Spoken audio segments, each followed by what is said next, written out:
मर्ज या में नहीं क्या मर्ज मानेंगे। करेंगी? भतीजा और बुआ सिर्फ दोनों साथ जाएंगे या बाकी के जो नाराज हैं ये भी मर्ज हो जाएंगे? ये तो एनडीए में मर्ज होने के लिए जा रहे हैं, वो कह रहे हैं हम तो एनडीए चले, तो स्पीकर को चिट्ठी लिख रहे हैं सारे बाकी सांसद। के तो एनडीए तो सबको लेगी नहीं ना।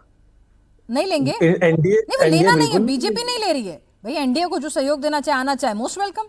क्यों शहजाद? देखिए, जनता तो पिनाज जी, जनता तो जानती है, वो एनडीए को आप कहिए या बीजेपी ठीक को है कहिए, शहजाद, बात तो ये जो बागी हैं आप इनको लेंगे नहीं, आप कहेंगे भाई बहुमत है, डोर क्लोज्ड।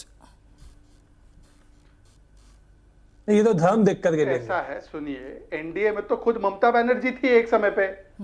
अरे सुनिए, तो एनडीए में खुद ममता बनर्जी थी, और यही तौसीफ जब उन्होंने चुनाव नहीं लड़ा था टीएमसी के खिलाफ, तो रोज आकर कांग्रेस को गरियाते थे। आज यही तौसीफ सजेशन दे रहे कि कांग्रेस में टीएमसी मर्ज हो जाए और आपदा में अवसर खोज रहे।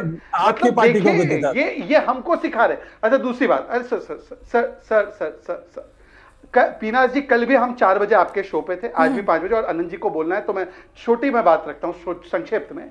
मेन मूल मुद्दा यह है परिवारवाद का। ये परिवारवाद को कास्ट अवे कर दे तो इनकी पार्टी बच जाएगी। ये परिवारवाद को चुनते हैं तो पार्टी डूब जाती है। अब इसमें बीजेपी का क्या लेना? अच्छा, कोई एनडीए को सपोर्ट करना चाहे, मैं कैसे किसी को रोकूं? तेजाद भाई, मेन मुद्दा है टू पार्टी सिस्टम का। अब भारत जो है टू पार्टी सिस्टम की तरफ जा रही है। एक तरफ बीजेपी रहेगी, अरे पार्टी है आपकी, परिवार को पार्टी समझते हो क्या? पार्टी रह जाएगी। अब ये डेमोक्रेसी के लिए कितना सही है? और ममता बनर्जी पार्टी नहीं, परिवार है। टू पार्टी किचन सिस्टम की परिवार, तरफ किचन जा रही है। कैबिनेट। नहीं, वही तो तौसीफ यही तो कह रहे हैं, लेके क्या जाएंगी दीदी साथ? 20 से ज्यादा चिट्ठी सौंप रहे हैं, है ना, पार्टी का सिंबल छिन जाएगा।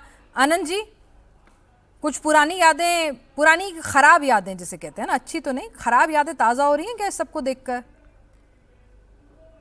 पिनाज जी, मुझे आज लगा था कि तहसीन भाई शहजाद के बारे में बताएंगे कि शहजाद जी ने जिस प्रकार से वो कहा ना कि वो क्या टिश्यू पेपर लेके आए और उसके बाद फिर स्माइली मीटर लगा के हमारी और तहसीन की स्माइल नापने लग गए, तो उस पर कुछ कहेंगे। लेकिन तहसीन भाई आज पता नहीं क्यों इतने, मतलब क्या गम है जिसको छुपा रहे हो तुम, इतना क्यों मुस्कुरा रहे हो टाइप हो रहे हैं। तो मुझे ये लग रहा है कि शायद जो वो छोटी सी बैठक हुई है ना एक सो कॉल्ड INDIA गठबंधन की, तो मुझे लगता है उसकी वजह से ये थोड़े दुखी हैं।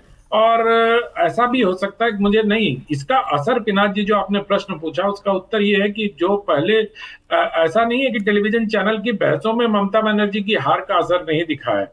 बहुत सारे लोग जो ममता बनर्जी के पार्टी के प्रवक्ता हुआ करते थे, रातों रात राजनीतिक विश्लेषक हो गए। तो आप अगर देखें तो उन्होंने अपने आप को टीएमसी से अलग ही कर लिया भाई। बहुत सारे सरकार और पता नहीं कितने प्रकार के लोग होते थे वहां जिनके नाम थे, सब लोग राजनीतिक विश्लेषक हो गए।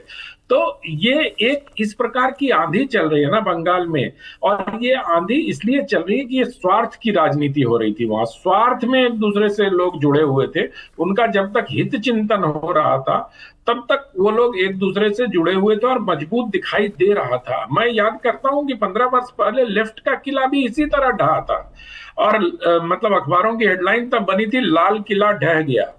तो यहाँ पत्तियां आंधी में उड़ गई, इस तरह की बात हो गई ना। तो मुझे ये लगता है कि आज जिस प्रकार से तृणमूल कांग्रेस के पहले विधायक गए और अब सांसद गए, मैंने 5-7 दिन पहले ही एक टीवी डिबेट में कहा था कि चले गए और जाएंगे, अभी और जाएंगे लोग, ममता बनर्जी बिल्कुल अकेली रह जाएंगी। लेकिन हाँ, इसमें एक अवसरवादी राजनीति पिनाक जी मुझे दिखाई देती है, और वो अवसरवादी राजनीति कर रही है कांग्रेस पार्टी।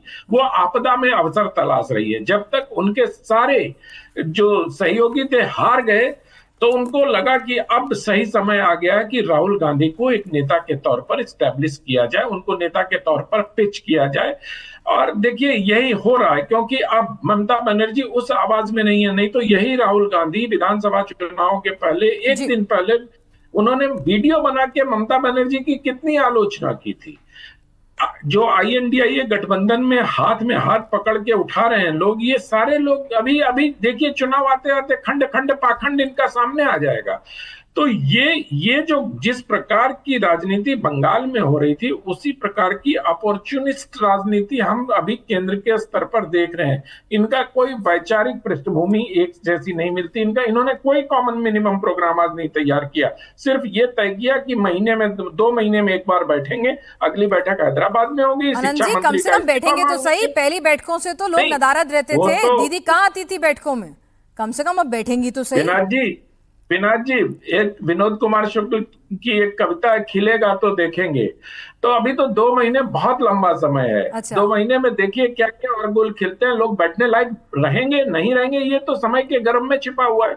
वो जब सामने आएगा तो उस पर हम लोग चर्चा कर लेंगे। लेकिन जो INDIA गठबंधन का इतिहास है, किसी की फ्लाइट जल्दी होती थी, आप याद करिए ना लालू, किसी की फ्लाइट जल्दी होती थी, RJD के लोग चले जाते थे 3 घंटा पहले। नहीं भाई, अरे फ्लाइट ज्यादा जरूरी है या आपकी पॉलिटिक्स ज्यादा जरूरी है?